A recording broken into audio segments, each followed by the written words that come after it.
Hello, everyone, and welcome to tonight's edition of Revolutionary Health, a part of the Counter Narrative Project.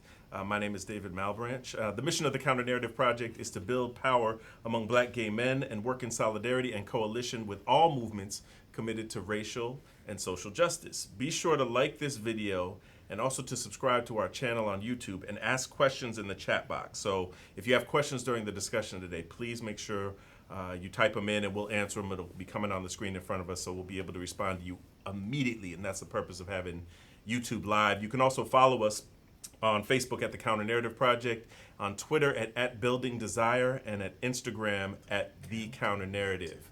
So again, like I said, my name is David Malebranche. I'm an internal medicine physician, public health advocate, writer, activist, annoying person to many. But that's just my side job. And I have a special guest. I have two special guests with me today. So we'll start with who's at my side. This is... I am Daddy Rod. I am a leather BDSM educator, sex advocate, HIV advocate, and just ready to discuss this awesome topic of monogamy. And we also have, joining us on the phone is Dr. Marlon Bailey, who I will introduce because I love his title. He's Associate Professor and HNIC of Gender and Women's Studies at the Arizona State University. Marlon, are you with us? I am. Great to be here. Hey, Marlon, good to have you. So, fellas, let's dive right in. And we had Marlon, you and I in October we did a Revolutionary Health talking about monogamy. And the focus of it back then, I think we were talking about monogamy and polyamory. And I think we were mentioning some of our personal stories about monogamy. We were talking about kind of demystifying what it's all about. But we have both of you on again, Daddy Rod and yourself, to talk about, kind of taking it a step further about polyamory and what happens in our relationships and how common is it. So I guess we can kind of start there. Well, I think we should first talk about, because I get asked this question a lot. Yeah. What is the difference between an open relationship and a polyamorous relationship and a polygamous relationship? Okay. All right. So what's the difference? So, open relationship is technically, let's say me and you, we are together. Right. And we decide to broaden, kind of expand our circle to maybe have occasional threesomes or whatever like that. Right. That technically is an open relationship. Now, between us, or our, whatever relationship there is, you set those parameters of like who you can reach out to. Would they be fucking in our house? Will we go outside? Right. Do I want to know? Do I need to know? Right. Whatever, what have you. Open relationship. A polyamorous relationship is if we're together and we decide to have an extra boyfriend. That's a polyamorous relationship, or extra boyfriends. Now, with a polyamorous relationship, that doesn't necessarily mean it will be open. It can be open, because we could actually have three boyfriends and have sex just amongst each other. And it technically won't be open, because we're not bringing other people may in. not know. And people may not even know. Okay, got it. Okay? But it could be poly and open. Okay. Because you could have three boyfriends, and yet we're still doing our own thing. Okay. But you, as a couple, or a thrice couple, or throuple, whatever you want to call it, will discuss the parameters of that relationship. Okay. Now, of course, polygamy is not legal here in the United States. Except in Utah. I don't think it's in but it's funny you say that. It did get its start. It was recognized in Utah because of the Mormon faith. Yes. That's how it got started. So white Mormons can practice it, but the rest of us can't? But if we go back into history, because I'm all about getting knowledge. Right. Most of a lot of polygamy happens in African culture. Okay. And then probably a whole lot of other cultures, especially globally. like in the Muslim faith right. and everything. Because you can go to some parts of the Middle East, they have 3 or 4 wives. Okay, now, and it's illegal. But also, is it different? Like, say, a wife could have 3 or 4 husbands. No. So it's very much under some rigid gender parameters. It is. Heteronormative gender parameters. Yeah, go ahead, Marlon. There are some African cultures that are where a woman can have multiple husbands. But so it's very few, though. When you talk about the different relationship configurations on the continent, you're talking about a massive space of various cultures that practice various things. And so we, while polygamy is practiced in some ways in some African cultures. There are also some cultural practices that allow for women to have multiple husbands. So it just depends. The only thing that I would add about the open relationship definition, which I agree with for the most part, I would only add that we have to think about there are various kinds of open relationships that where you are open sexually and monogamous emotionally, and you're open, or you can be open emotionally and monogamous sexually. So it just depends on the way in which the relationship configures itself based on the rules that the participants in that relationship define it. Marlon, let me ask you a follow-up question like that, and also reminding the viewers out there, if you have any questions or want to tell any stories, make any comments, either personal or professional, about issues of monogamy, open relationships, polyamory, polygamous relationships, go ahead and tell us. But I think the one question that came into mind with what Marlon was just talking about, because I think it's kind of a slippery slope, because you can say theoretically, like if you're in an air-conditioned office and typing something, hey, if I'm having an open relationship, I'm just going to keep it sexual. And I've actually heard people in open relationships say, well, we can just mess around with other people and it's only oral sex. There's no intercourse involved. And then also they say, oh, you can't fall in love or you can't catch feelings. And I'm thinking to myself, that's hard. But if the sex is that good and the connection is that good with the intimacy of the sex, somebody's going to catch feelings. And even in situations where you bring it in for a threesome, I've seen relationships that were stable before being destroyed because all of a sudden the third party that comes in has a closer interaction with one partner than another. Right. So what do you think about that? Like, is that something that's easy or difficult or what? And we lost Marlon on the connection right quick, so hopefully we'll get him back in a moment. And that's very true. But I think it goes back to the beginning of when you establish those parameters. Right. And each individual is different, because like we talked about it when we talked about the semen, the connection. Right. Now, I'm not saying that will connect you, but you know what I'm saying? It's just because you can't easily catch feelings. Right. You know, and then some people, depending on the person, they will equate good sex with love. Right. And then if your relationship is already kind of, what's the word, rocky? Right. Then that will exacerbate the problem.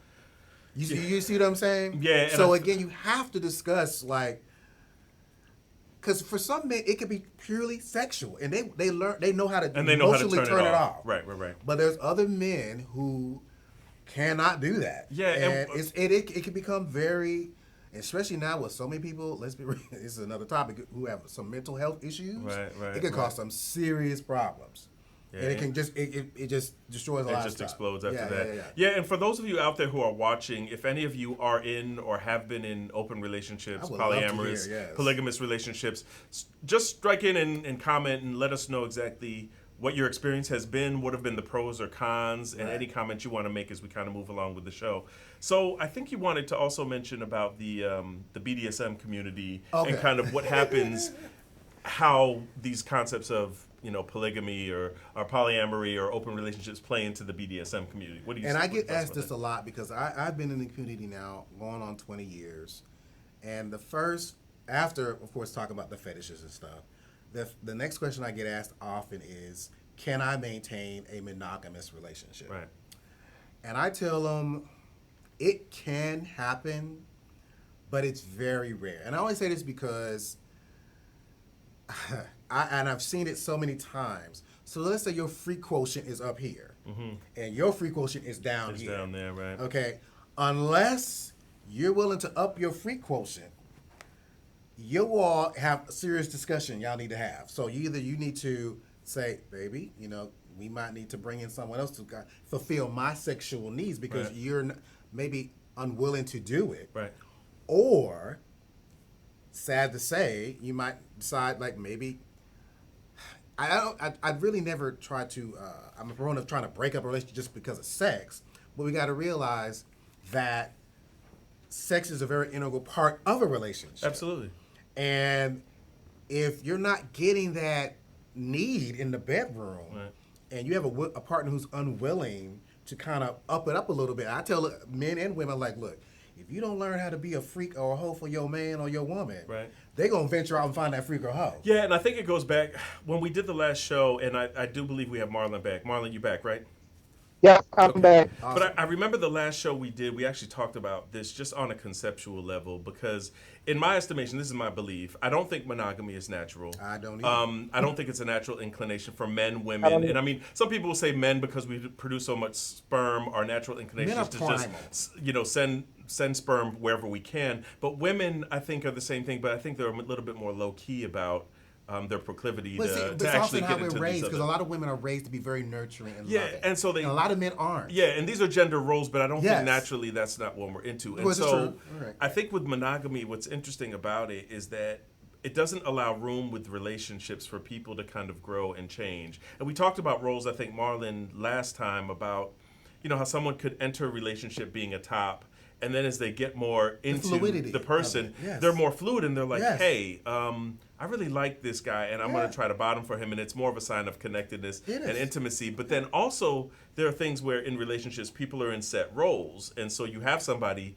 who's always the bottom or always the top. But then every once in a while, like I even saw a post on Twitter from Chino Black, the porn star. And the Yeah, I stripper. saw that about the... He posted something the other day, and he said, "Man, I hate it when dudes assume that I'm just a bottom that I don't want to fuck when I'm in my regular thing because of the films." And he was saying, like, I actually like to do that as well, but the thing is that when people always see that, that's the role they're Well, yeah, that's always what going they're to gonna see him in. assume, yeah. So they're never going to see him as a top Yeah. in that scenario. So, Marlon, what do you think about all that? Yeah, I wanted to go back to earlier, the first part of the conversation where you were talking about the shifting nature of relationships. And I think that we have to think about polyamory, monogamy, non-monogamy in a framework of relationships are not fixed. And what happens is that society kind of wants us to fix our relationships because that makes everybody all comfortable. But what ends up happening, as Rodney spoke to, is that people's needs are not the same. Your needs when you enter into a relationship change as you get older, as you have more experiences, as you learn more about yourself.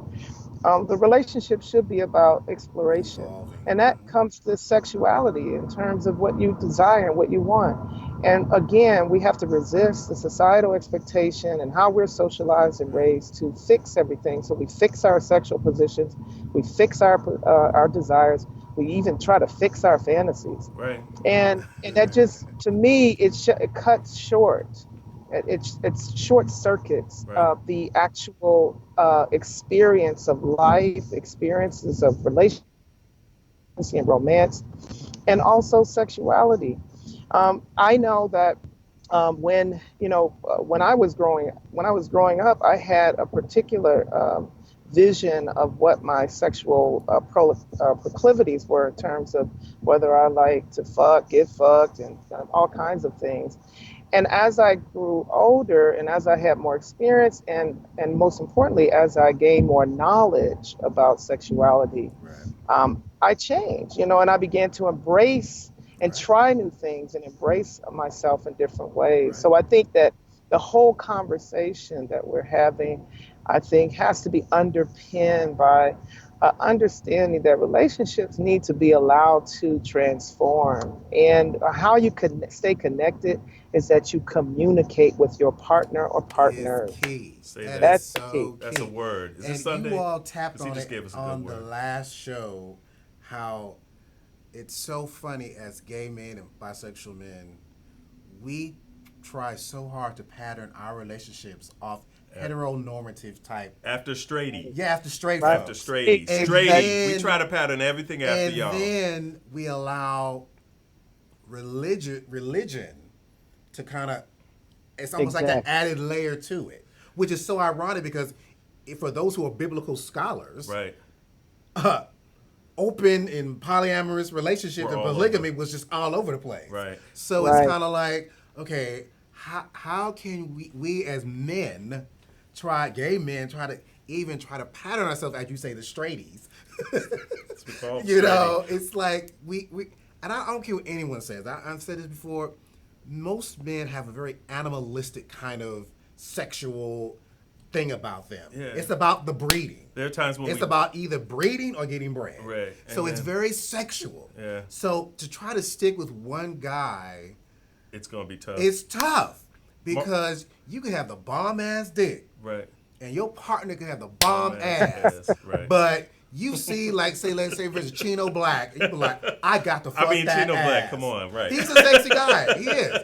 Or if you like, if you're verse like myself, and you're like, oh my God, that porn star excel. He can sling dick and give me ass. Yeah, those are the you're ones like, that are the best. okay, it's like.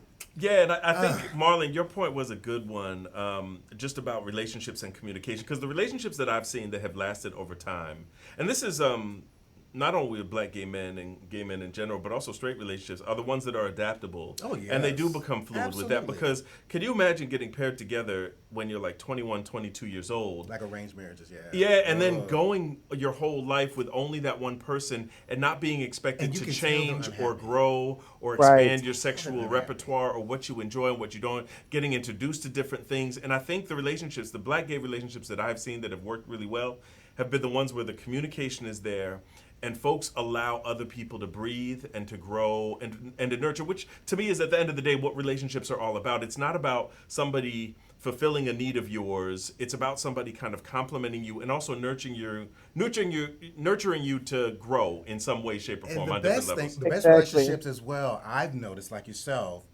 where two men didn't allow their sexual roles to dominate them getting together. So for instance, I know two guys, they've been in a relationship now 20 years. And they're both bottom. They're both tops. Right. So everyone's like, I can't be with if a guy's a bottom, I can't be with another bottom. I can't be with another top. Or even a verse guy. I'm like, you could be missing on a great man. You could. Because what are they trying to do? They're trying to fit the relationship in a very heteronormative type of format. So, and I'm like, look, here are two top men who love each other because they look beyond the sexual role aspect. Right, and see about the rest of it. But yet they realize that, like, babe, I love you, but you ain't fucking me. So what do? They had a discussion amongst themselves, like, when we decide to bring in extra people, this is the parameters we have set. Right. And it's worked for them for 20 years. Absolutely. And I tell people, it's like, y'all complain about, like, snarking your face. It's like, they've been together 20 years, got house and home. What you got? Yeah, and who are you to kind of judge that? We just want to say a quick shout out to John Jordan joined us and said hi. Hi, John. How you doing? John, if you have a question, and if anyone else has questions or comments around this topic of monogamy and open relationships and polyamory, we'll go to that in just a sec. Marlon, you were going to say. Oh, I just wanted to add to that is our desires, the relationship between what we do, what we desire, what we fantasize about, and actually how we identify is so complicated and generative, and it's constantly shifting if we allow it to. And I think the other thing that we don't always talk about when we talk about identity and, when we identify as being a top or bottom, or even as we identify as gay or not, we don't allow for ourselves to have the opportunity to have that experience with someone that you could never account for beforehand. Sometimes you meet people, and let's just say in terms of sexual position, there are some people that I like that I don't want them fucking me. Right. There are some people I like that I only want them to fuck me. Right. And that changes from person to person. So I'm always skeptical when I say a top or a bottom or a versatile top or versatile, because it just depends.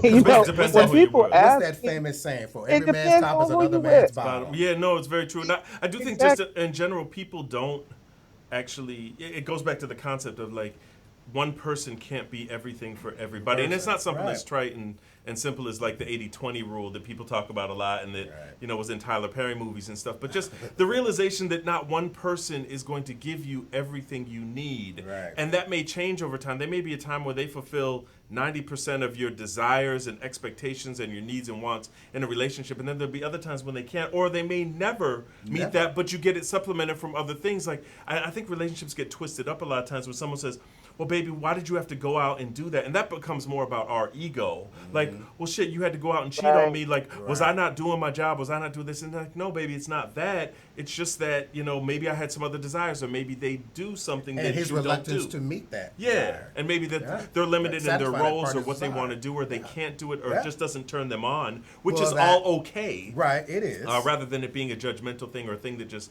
torpedoes a relationship, there are lots of times where we allow it to just And see, torpedo relationships. for those of us who are in the leather and BDSM community, I tell people, I'm not saying it cannot happen, but it's very hard to be in a relationship with someone who's very vanilla when it comes to sex. Right. Because again, your free quotients up here, they're like, just fuck me in the same missionary position all day long. And you're like, no, that ain't gonna work. So, so you're like, okay, what are you gonna do? Either you need to break up your free quotient, or you need to expand your circle.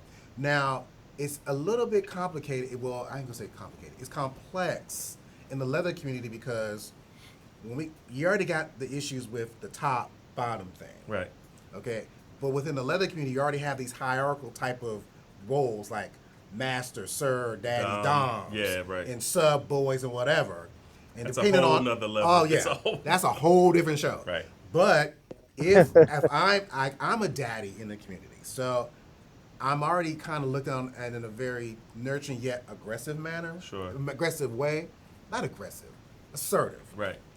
But I have some guys who quote want to be my boys and they just want to be my only boy. I'm like, that ain't gonna work, because if I have a long list of fetishes, so if you're not meeting at least some of them, my other boy is gonna meet them. Be able to meet them, and I'll go with now. And then let's say, for instance, this boy or sub is into certain things that I'm not into. I'm like, you know what? Let me connect you with a dom or whatever that is into this, because I am not for restricting or not making sure that your needs aren't met.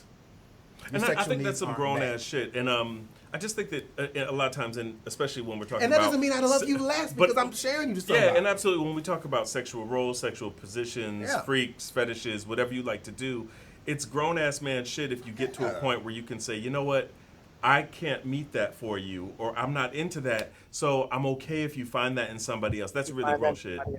Right. But so see, what were you gonna say? I think you had to bring a book. You brought a book. Oh, yes. That you wanted to share. Before we got too far on the show, I wanted to make sure you brought this out. Yeah. So what I do, what Onyx does, and it's a great book. Anyone who pledges Onyx, especially for those who are very new to leather, BDSM, and relationships, because again, we have a lot of guys who are very new to the whole lifestyle. Right. And these are men who are so used to trying to pattern their current relationships in a very heteronormative fashion. Right.